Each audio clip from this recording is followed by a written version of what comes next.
The bodies of the dead were put on public display, and crowds of Germans paid their respects.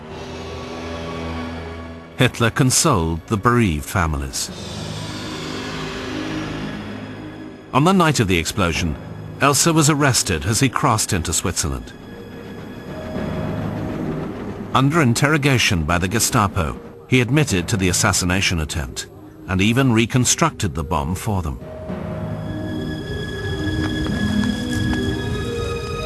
Elsa was imprisoned in Dachau concentration camp. He survived most of the war, before being executed in April 1945. German newspapers claim that the British Secret Intelligence Service had been directly involved in the Elsa plot.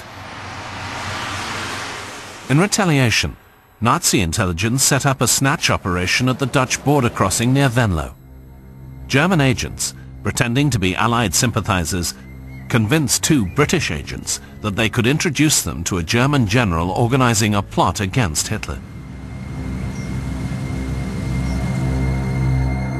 On the border, the two British agents, Major Richard Stevens and Captain Sigismund Payne Best, were thrown into a car and taken to Germany.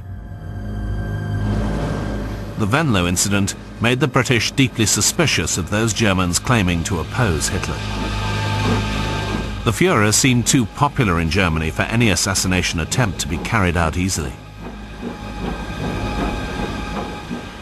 As the war entered its second year, opposition to Hitler within the army was maintained by a small, close-knit group of officers. Former Army Chief of Staff Ludwig Beck formed a group known as the Black Orchestra.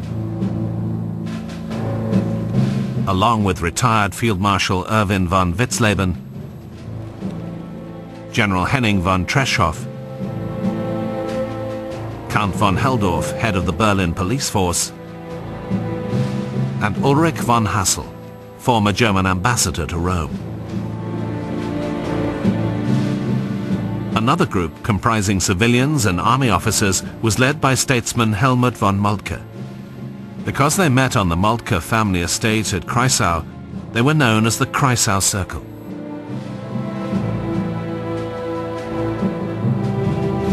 Yet despite these two groups, opposition within Germany was muted. 1940 was the year of Hitler's greatest military successes. In a rapid blitzkrieg campaign, he had conquered the Netherlands, Belgium, and France. These dazzling victories silenced the objections of many opponents, especially those within the army. It seemed that Hitler could do no wrong. But then, he made his greatest mistake. One that was to galvanize his opponents into the most serious attempt on his life. June 1941, Operation Barbarossa. Hitler launched the greatest ground offensive in history against Russia. Joseph Stalin's Soviet Union crumbled before him. Hitler considered himself a god of war, able to achieve victory anywhere. Why should anyone want to kill him? However, by the end of 1942, the Germans had ground to a halt at Stalingrad. The great Soviet counteroffensive began. German military support for Hitler began to waver, encouraging conspirators who'd lain dormant during his years of success. In February 1943, one group of German officers planned to arrest or kill the Führer during a visit to their HQ on the Eastern Front. But at the last moment, he changed his flight and the plot was abandoned. A month later, near Smolensk, two British clam explosives were disguised as bottles of brandy and handed to a member of Hitler's personal staff, who carried them onto Hitler's plane.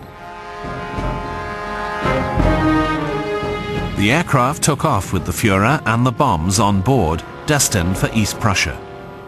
The bombs were timed to explode half an hour into the flight.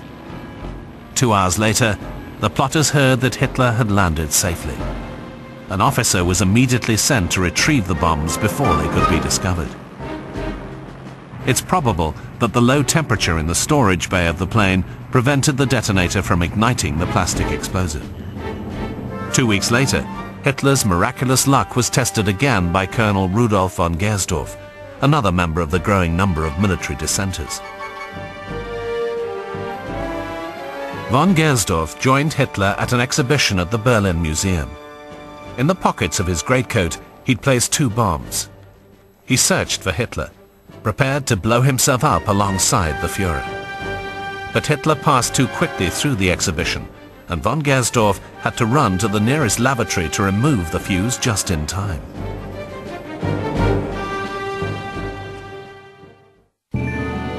Whilst German opponents of Hitler were planning their assassination attempts, Allied organizations were also developing methods of killing him. In wartime Britain, the Special Operations Executive was set up to support resistance movements across Nazi-occupied Europe. Germany itself, however, was considered largely impregnable. A year earlier, in May 1942, SOE-trained Czech agents planned to assassinate Reinhard Heydrich, Nazi governor of Czechoslovakia and one of Hitler's favorite henchmen.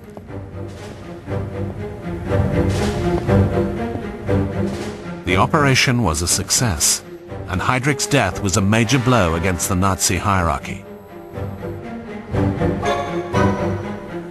But it was followed by savage reprisals. An SS punishment squad entered the Czech village of Lidice. The entire village was eradicated, including some 5,000 executed civilians.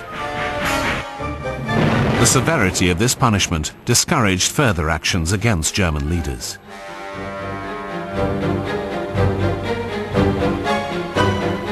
But this attitude was to change, as in 1944, the Allies prepared to invade Nazi-occupied Europe. The Third Reich was under attack from both the East and West, and Hitler's support among his own people, including the German army, was waning. Some Allied generals believed Hitler was more valuable alive than dead.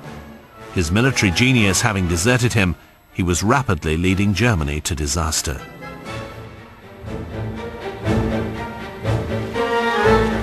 In the meantime, German resistance to Hitler grew, culminating in the most serious plot against him.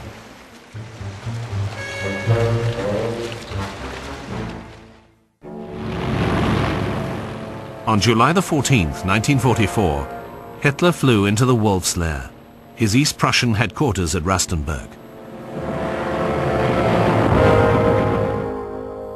Hundreds of prison laborers had reinforced the headquarters, turning it into a concrete fortress. Extra security fences were being erected, and Hitler slept in temporary barracks until his bunker was completed. On the morning of the 20th of July, he rose earlier than usual. He was looking forward to the arrival of his friend and fellow dictator Benito Mussolini that afternoon. Hitler rescheduled his daily war conference with his generals so that it would be finished before his guest's arrival. Many of his leading advisors were expected to attend. At 12:25 p.m., Hitler walked the 40 meters to the grey conference hut. Inside the conference room, the officers gathered around a long oak map table. Hitler took his usual place at the center of the table, facing towards the windows, which were open because of the heat. On his left were Field Marshal Wilhelm Keitel, Chief of Staff of the Armed Forces, General Alfred Jodl, Chief of Staff of the Army, and his deputy, General Walter Warlimont. On Hitler's right were General Adolph Heusinger, Head of Operations Staff, another operations officer, Colonel Heinz Brandt, and General Günther Korten of the Luftwaffe. As Hitler sat studying maps, General Keitel announced the arrival of the Chief of Staff of the Home Army, Colonel Claus von Stauffenberg.